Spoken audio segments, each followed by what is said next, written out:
Hello दोस्तों, मैं आपके पास शेयर मार्केट की कुछ चुनिंदा समस्याओं को लेकर के आया हूं। दोस्तों, परसों जो घटना घटी कल जो घटना घटी एनएसई पे, वो घटना अपने आप में अजीबोगरीब है।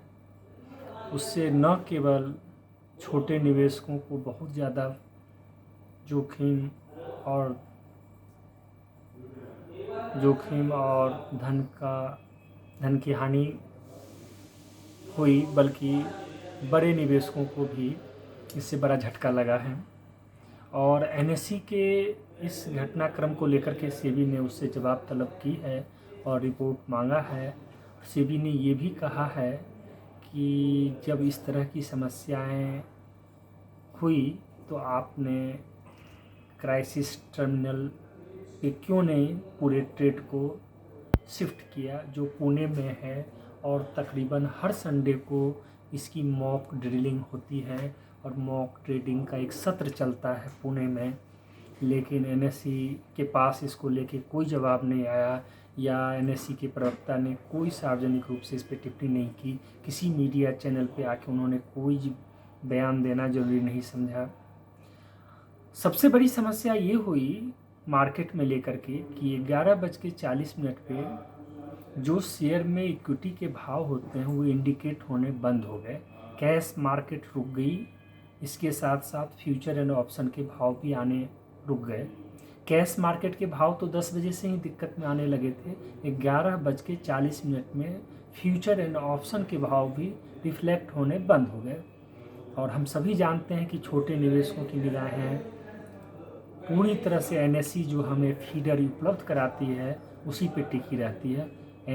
चूँकि एनएसई ने ये कहा कि मेरा टर्मिनल फेल हो गया टेलीकॉम कंपनियों की दिक्कत की वजह से। हालांकि टेलीकॉम कंपनियों का इस पर कोई बयान नहीं आया, उसने कोई स्पष्टीकरण नहीं दिया कि हाँ मेरी तरफ से फेल हुए या नहीं हुए।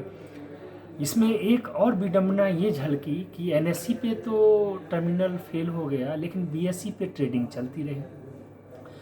तो एक शेयर जो एनएसई पे लिस्टेड है और बीएसई पे लिस्टेड है, उसको लोगों ने अपने हिसाब से एनएसई को बीएसई पे शिफ्ट करके बेचा, जबकि दोनों के भाव में अंतर होता है, तो निवेशकों को वो घाटे उठाने पड़े। दूसरी एक बात है कि जो सौदे सिर्फ एनएसई पे होते हैं, जैसे बैंक निफ्टी है, ये सब तो एनएसई के ही सौदे होते हैं।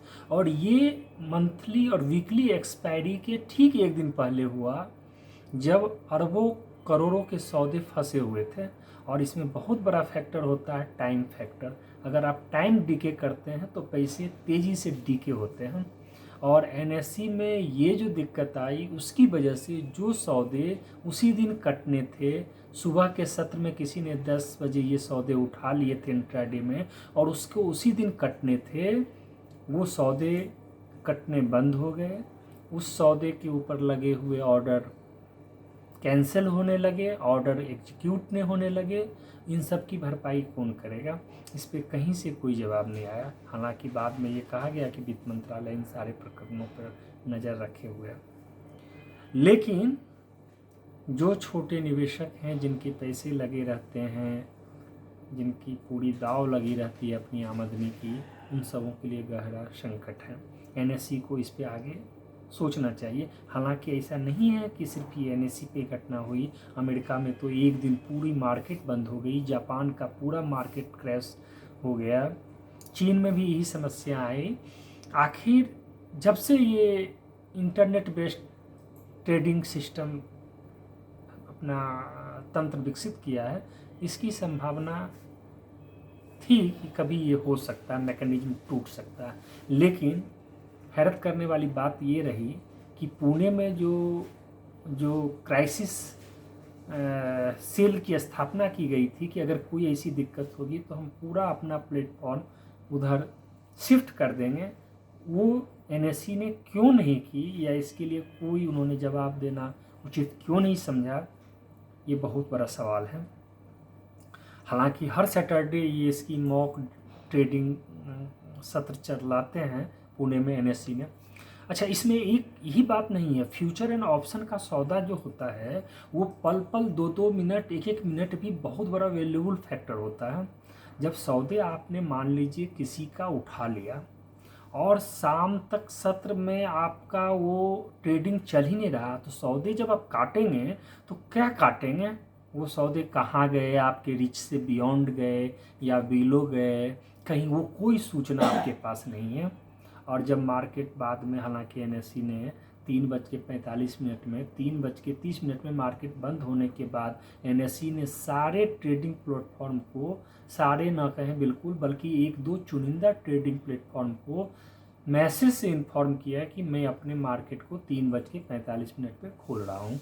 3:45 से लेकर 4 बजे तक उसने सत्र को प्री ओपन सत्र नाम दिया, और 4 से 5 बजे, सबसे बड़ी बात है कि 11:40 से लेकर 3:30 यानी तकरीबन 4-5 घंटे जो आपकी ट्रेडिंग बंद रही इंट्राडे फ्यूचर एंड ऑप्शन में।